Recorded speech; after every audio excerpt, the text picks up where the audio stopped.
Hello, and welcome to Juliet and Lucy's Quiet Leadership Revolution, the podcast for senior and aspiring leaders who want to make their voice heard and their impact felt through thoughtful, reflective, confident leadership. I'm Juliet Corbett.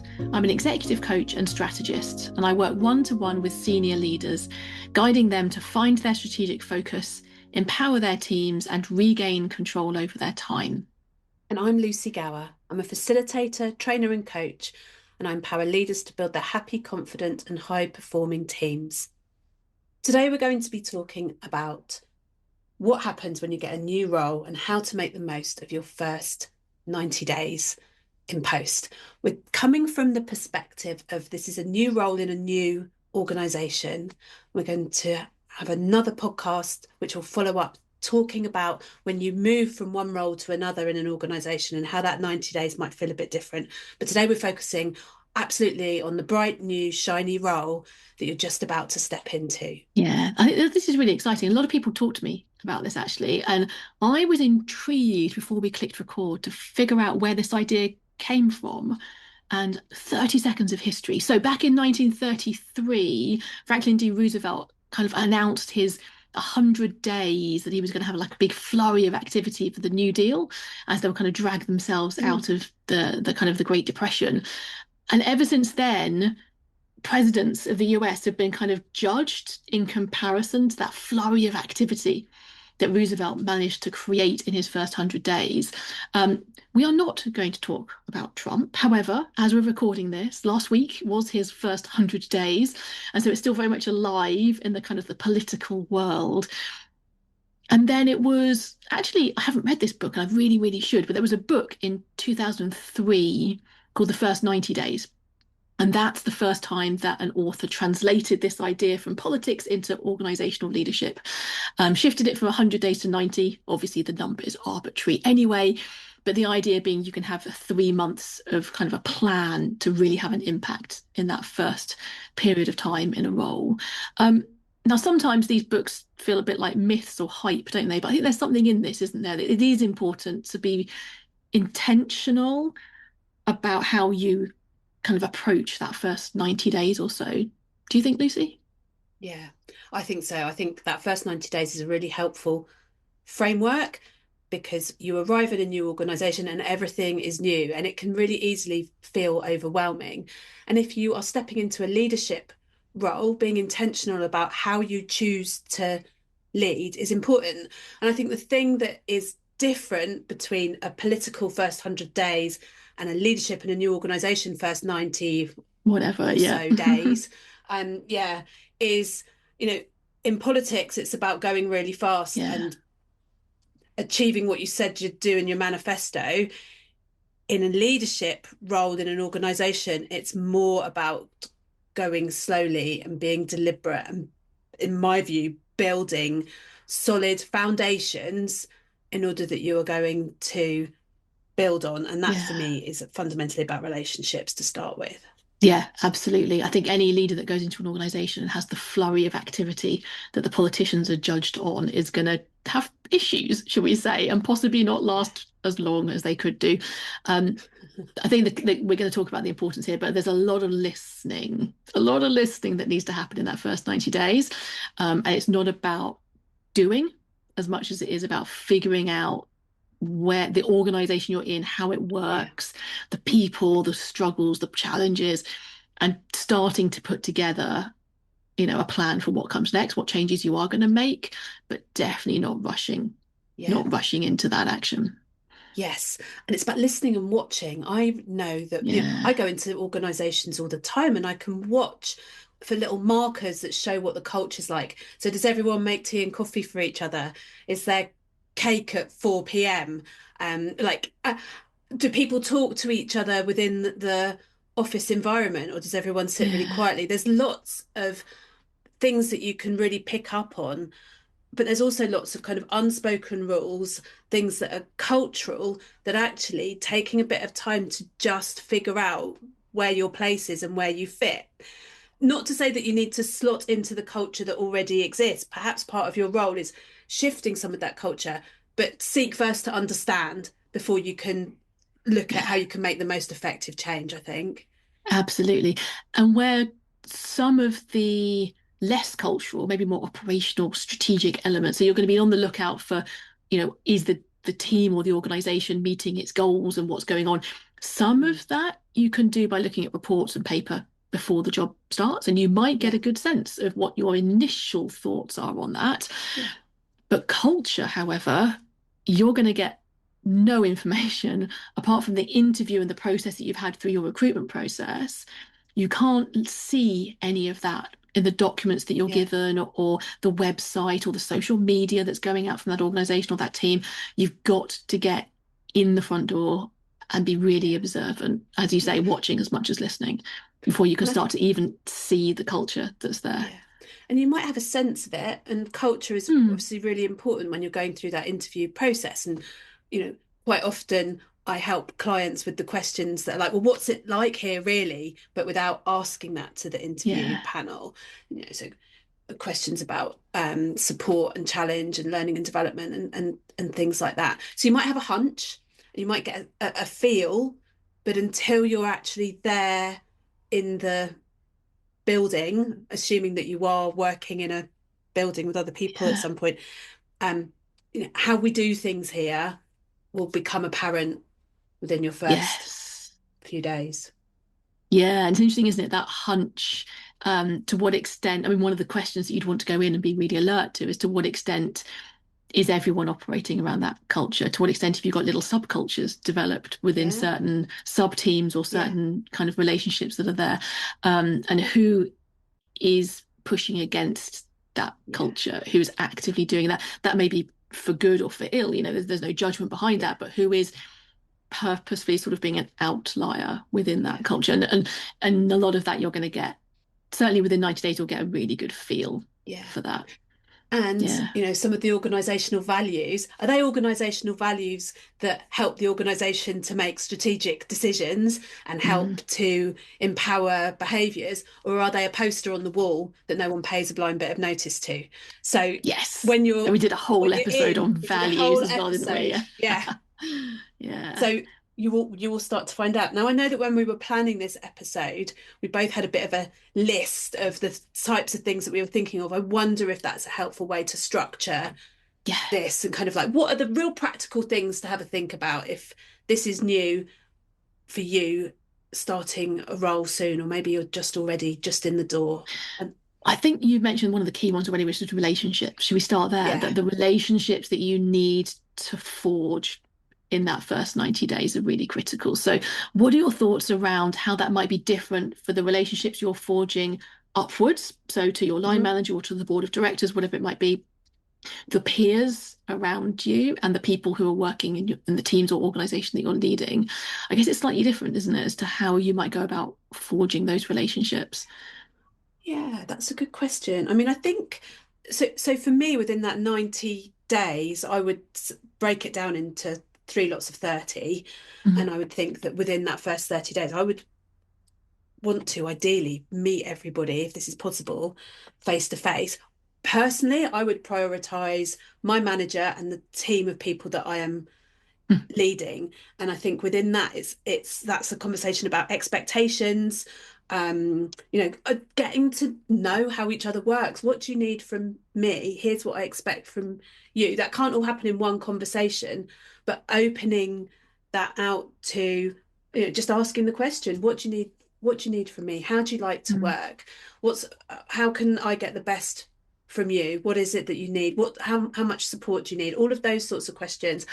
I've got a tool within the Lucidity success system called a me manual. And that is the thing that I would be using with the team, either one to one or as a group. Then the conversation with my manager, actually, I would want to know the same things about Mm. them. The conversation and meetings with the board might be slightly different because the dynamic is different, but I'd still want to understand what their expectations of me are Yeah. and what my expectations of them are. So I think there's nuances in how I would approach it, but fundamentally building know, like, and trust with all of my stakeholders. How about Yeah. you, Juliet? What's your So I think take? everything you've just said, 100% agree. I would add a couple of things to the to-do list, as it were, which Mm. is, I think actually those peers are really important. And I know that in one of the jobs that I started, I made a lot of effort to get to know my peer level. Hmm. And that really paid off when I started noticing elements of the culture of that organization which were actually being instigated or kind of initiated actually from the CEO. And I wanted to get a double check of what are other people also seeing this Mm. sort of it's a slightly workaholic addiction to work element of that particular CEO also cascading through the organization in somewhat unhealthy ways. It was my peer relationships. I was able to, over time, very carefully understand from my conversation with them, am I the only one that's seeing this or feeling this? Mm. Is this something that's been addressed or brought up before? To what extent might this be something that we can address as a group, or to what extent actually do we just need to knuckle down and get it done, because actually we're not going to be able to shift and change that.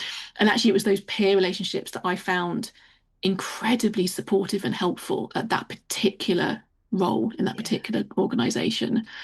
Yeah. There's something there around your priorities of who you're going to meet within your first few months. And I think there's something almost like a network mapping exercise. Like, who are the Yeah. people that are going to unlock things for me? Who are the people that know about what's going on, kind of like under the bonnet? Who are the people that know about stuff that doesn't happen in meetings or in board papers? Yeah. And having some of those informal conversations to build your own picture of what the organization looks like, how Yeah. it operates, and how you can essentially lead within that and add the most value. Yeah, it's almost like I don't like this terminology because it feels a little bit Machiavellian, but it's almost like identifying the power dynamics, the power map. Yeah, Because actually, if you can it work is. out where the power is held, and that might be information or it might be actual decision making power, but often a power mapping is different from a hierarchy. And so it's Yes. understanding, okay, looking at the hierarchy, who should I meet? Great first step. But then over the first 30 days, I say you're going to get a sense of actually, I really need to go and meet these other people as well, because these people are really Yeah. important in the power dynamics, even though they don't appear as important on the hierarchy. So thinking in Yeah, that agree. way about where the information is held, where the power is held, will start to unlock, and you'll feel that over time. And people will tell Yeah. you as well, oh, you should go and meet so and so. Yes. Yeah, Yes, absolutely. and the reason to counter that, so it's not so Machiavellian, we're also meeting a huge number of other human beings, and so when you meet with them, it's not all about getting to know what's going to help you to do your role. And that is part of it, and how you're going to support them. It's actually just realizing that you're sitting across the table to another human and you want to be really present in that conversation and really open to hearing about them and what's important to them in whatever way they want to share that. Um, Exactly. yeah. Yeah, and even those questions about, you know, why'd you do the job you do? What got you to here? Yeah. Hearing about people's backstories when you're new in an organization, it is a really good opportunity to not just ask about what do people do for their role, but ask a bit more about their previous skills Yeah. and experience, where they come from, what, you know, what matters to them, what do they care about outside of work. All of those things build a picture, take a bit of time, but I view it as kind of you're just oiling the wheels Yeah. to get work done, because Yeah. when we know, like, and trust each other, things happen more quickly. Yeah. Absolutely. So the other thing on my list, which is allows me to segue back to the board slightly, which is one thing I wanted to come back Mm-hmm. to. But the other thing on my list was around the other thing you need to learn is what are the challenges that you're facing as Mm. in the team that you're leading or the organization that you're leading. You will start to create a picture over the first 90 days of the challenges that you are seeing occur. Mm. And those might be internal, those might be external, but whatever it is that are sticking points that are holding you back from delivering your vision, it's getting a really clear sense of what they are. You might not be solving them yet, that's fine, but you've got Mm-hmm. to know what they are. And in that relationship building, one of the important questions to be asking is to get other people's perspectives on what are the big challenges that Yeah. we face. What would, if you were me, what would you be focusing on? Yeah. You may not be yet looking for final solutions, but you might want to be gathering people's ideas of solutions as to how we can overcome those. And I think that segues into the relationship with the board. If you're the CEO or the head of a school, I work with a lot of schools where the CEO is called a head, but it's basically a CEO role. You're going to have a very one-to-one direct relationship with the chair of the board. And so getting to know them really well as a person is really helpful. The rest of the members of the board, ideally, you do get to know them, but they're really busy people. So normally those conversations would be focused in around what are the challenges that you're seeing, what's going really well, what are the challenges that you see either now or coming up ahead. So you're getting a picture of how they see the strategic challenges that you're facing as an organization or a team. And then towards the end of that first 90 days, you're putting together some initial ideas of what it is that you want to be changing and testing those with people. And then it becomes much more of a strategic development process and a strategy kind of process. But so that's where the Yeah. relationships and the other learning that you're doing is coinciding. Yeah. And I think there's something about help me understand why we do it like this here. Yeah, Questions beautiful. at all levels. Yeah, Because I think that when you're new in a role, you have a brilliant opportunity to come with a new perspective where you can ask those questions about why things are done in a particular way. And sometimes they're done in a particular way for a very good set of reasons. Sometimes they're just done in a certain way because that's how we've always done things. And that provides you some opportunities of where you can make yeah, efficiencies and improvements or I hate this term, but some quick wins, because I think that what we can run the risk of in your first 90 days building relationships is putting all the foundations in place. But often people are like, well, I can't just do that because I need to yeah, deliver. I mean, you'll have your targets and the things that you need to deliver against, which you'll be moving forward. But to identify if there's any things that you can do to simply make things different, better, more effective, that question about yeah. why? Why do we do it like that? Help me understand. I love that because Give me the background. there's no judgment that comes out. Let's be completely honest, there might be a judgment behind the scenes in what you're thinking of this Sure. is completely crazy. Why do we do things like this? But the way you're phrasing it is showing that there's just curiosity that you Yes. want to understand why what has led to this particular setup, this particular Yes. set of processes. And to that point, practice your whys in your in the mirror in a kind of like, oh, help me understand why, rather than let the like this why are we doing it like this? Don't let that come across. So you kind of got to Agreed. like Yeah, there's that balance, isn't there? You want to be authentic, but there are some things that you're going to yeah, hide from people initially because you will yeah, probably go home, like you'll commute home and you'll be going home to your partner or speaking to a friend and go, this is completely crazy. What on earth are they doing? yeah, Like, it's yeah, okay to have those thoughts, and that means that you're spotting things yeah, that you could potentially improve, but really practicing that game face as to yes, how you're gonna ask that question is really important. yes. Yeah, And also, you never know the person that you're saying, oh, help me understand why we do it like that. It might have been their idea, and you want to bring people with you, not yeah. make people And feel like you're coming in to criticize. And equally, there might be a very good reason why they do it that way. Yeah, That there's something that you'd missed, which makes yeah, of perfect course. sense as to why things happen that way. Yeah, definitely. I But think, there's a kind of private detective role in that first 90 yeah, days. And if there's anything that you don't understand or doesn't seem to make sense, please ask it in that first 90 days, because what will happen is it will start to become normal for you and you'll lose some of that fresh perspective. So please do all the asks. that's a really good point. You can ask the what might be phrased as simple questions. I mean, they're not stupid questions. They're not simple questions. That they are fundamental Yeah. questions. But yes, and when it comes to any jargon and lingo, Oh, just ask because yeah.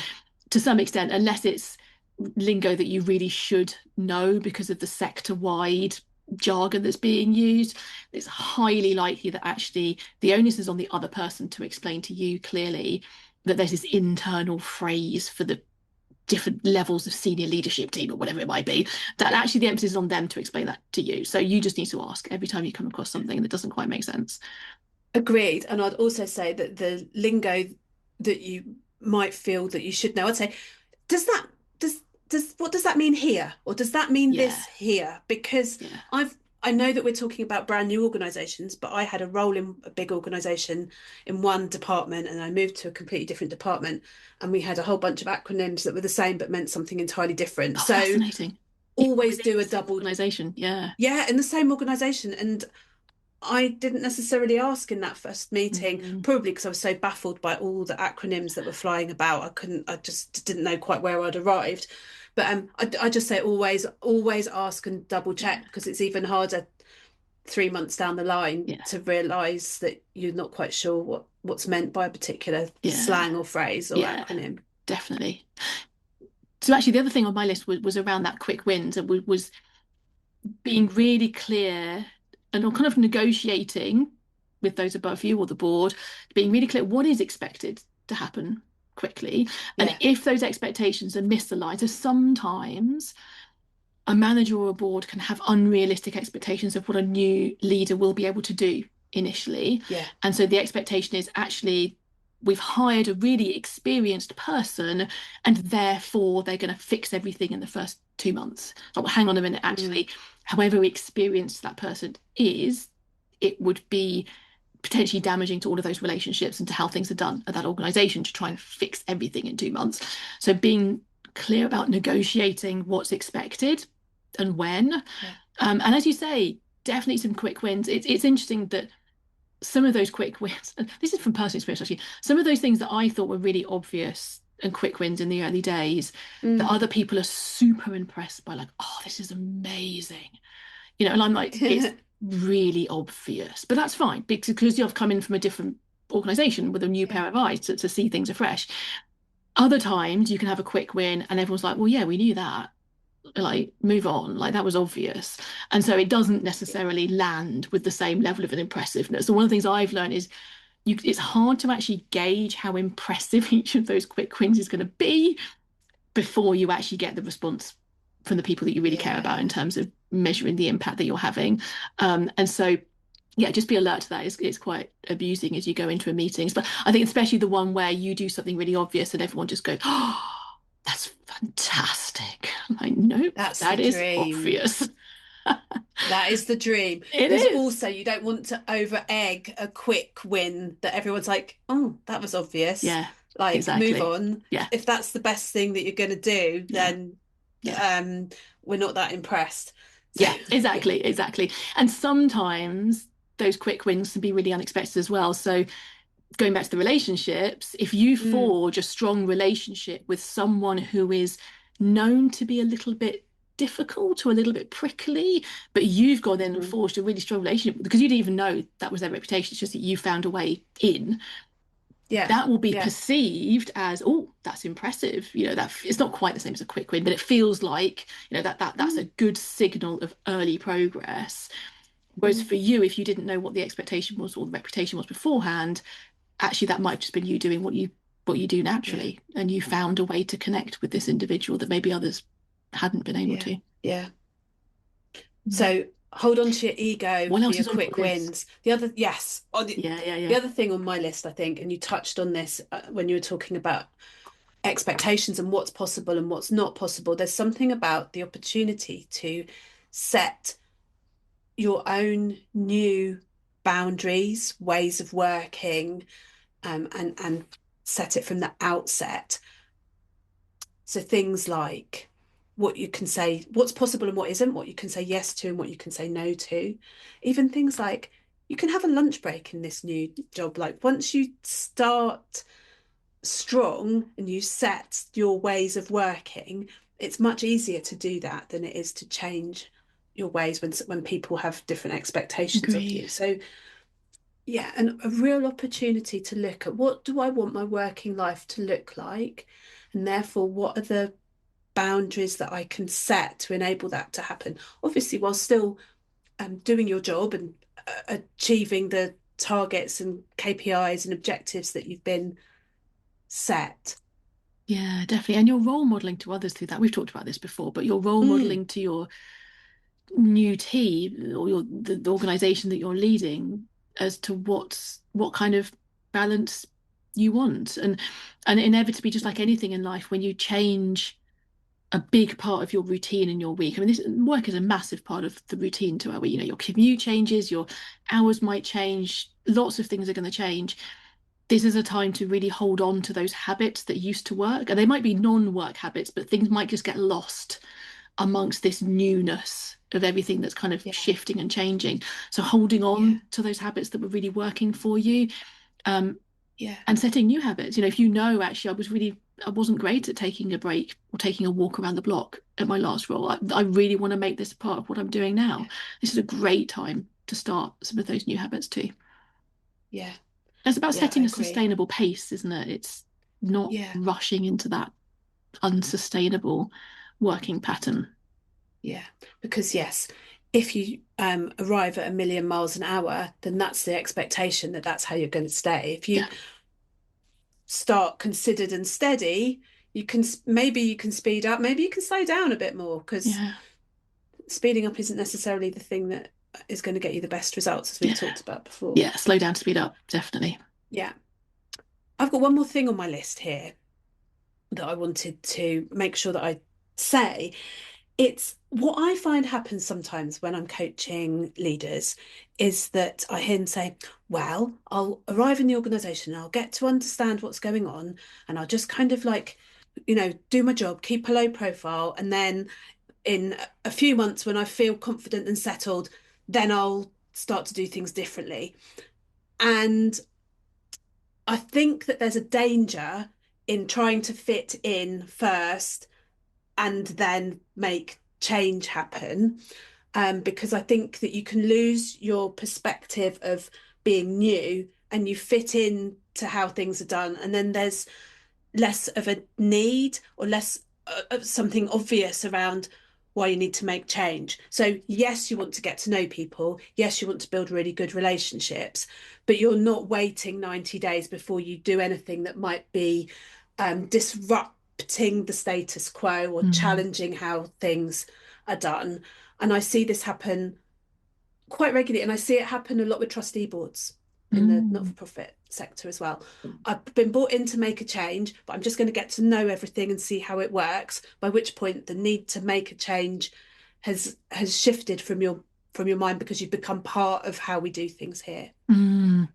I think there are two parts to that, maybe. There's the recognizing that your own mindset might shift and you might stop Mm. noticing things that are Yeah, needing exactly, change. exactly. And then there's also the setting expectations of you're not going to change everything, but you are there to make changes potentially, unless Yeah. you've been told your brief is, you're not allowed to change anything, which to be honest is I can't imagine really being a particularly fulfilling leadership role. So No. so you are there to make some change. So by stepping back, not only might you lose the mindset that enables you to see what needs to Yeah. change, but also you're not role modeling from the beginning the type of leader that you're going to be. And I guess there, Lucy, maybe it's about picking what it is that you start with. And Yeah. and some of those things might be slightly easier things, the kind of Mm-hmm. quick wins idea. Um, Mm-hmm. and or it might be that you've noticed one fundamental thing, which unless this changes, nothing else is going to Mm. shift and change. Mm. And so you, even though it's a bit harder, you might go for that first because that's so fundamental that you can see by making that change, other dominoes start to shift and fall. Yeah. Yeah, I think you're absolutely right. And as much as we don't want to go in as a kind of a bull in a china shop, we don't want to go in and be so tentative that we're taking tiptoes steps Yeah. rather than making kind of the bold moves, but maybe in a intentional way. Yeah. Yeah. I Yeah. agree. So I'm got my eye on the clock, and I Mm. want to check in, Juliet. If there was three things that you say to anyone listening who's about to step into their new role, what advice Yeah. would you give them for that first 90 days? So firstly, slow down. Don't give in to the Mm, temptation to have to rush to prove yourself or to yourself or to anybody else. Um, by slowing down, you will see things and hear things and observe things that you wouldn't have seen otherwise. mm, I think be really intentional So we touched on it earlier about having a kind of a 30-day plan and then doing your next 30-day plan, then your final 30-day plan till you've completed that first 3 months, having that monthly process. So you're really intentional about what you're focusing on, who you're meeting, what it is that you're asking Yeah. about in that time. Yeah. Um, yeah, and I like that idea around it's like start as you mean to go on, to kind of set the pace, set the role modeling. That won't be your own habits about how you structure your working day. It might be to do with the way that you're leading and role modeling, really good questioning within your team, whatever it is that you Yeah. want to see change. Yeah. Really know that you are stepping in as a new role model, and people will be looking to you, and they'll be looking to get those signals of what comes next. Yeah. Lucy, how about you? Right. Well, funnily, you've said some of the things that I was going to say. However, we've got 6 things now. I think one, enjoy it.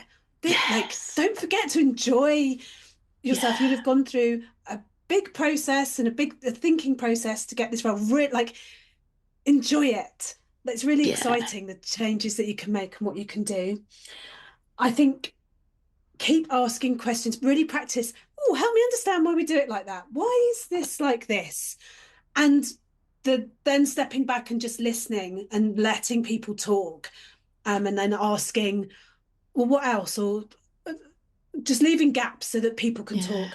And then I think there's something around this is a really good opportunity to understand and build relationships. But what's people's backstory? Not just what they do now or what they did at the weekend. What brought you to here? And with no surprise, that kind of links into a lot of work I do with leaders around storytelling. But like, what got you to here? Tell me a bit about your backstory. Yeah. Is a good question and this is a good opportunity to ask it. I love that. I love that. The backstory, the curiosity, the ability to, yes, yes, to see things that you wouldn't have seen otherwise. I love it. Yeah. So, Lucy, how do you help people who are stepping into new roles? Well, there's 2 things. I do quite a lot of work with people who are thinking about going for that role and want the confidence and the support to make a decision to leave where they currently are and go to where they want to be, make the application to go to where they want to be. Um, and then I also help leaders to build their confidence. And actually, all of the things we've talked about today in terms of the things that you need to do to be a confident leader within your first 90 days or at any point when you're trying to make any sort of change happen. How about you, Juliet? Yeah. So I coach quite a few leaders who are stepping up into that CEO head of school role for the first time, and those who are thinking about whether that's right for them and maybe going through that application process of seeking out the role that's right for Yeah. them. So supporting them both before they make the change and then in the first period of time as they lead an organization for the first time. And it's interesting the different skill sets that are needed to lead a team and lead an organization. This is a constant growth learning process. It's not the once and Yeah. done process. No, yeah, No, nothing is. it'd be pretty Nothing boring if is. it was, let's be honest. Exactly. So let's wrap up here on this topic. And just a quick reminder, we'll be doing another episode in a couple of episodes' time about being promoted within your organization. A few nuances and Mm. things are slightly different around that compared to what we're talking about today. Thank you for spending this time with us. I'm Juliet Corbett, an executive coach and strategist, working one-to-one with senior leaders. And I'm Lucy Gower, a facilitator, trainer, and coach, helping leaders develop high performing teams. If you've enjoyed this episode, please share with colleagues and help leverage the impact of the quiet leadership revolution.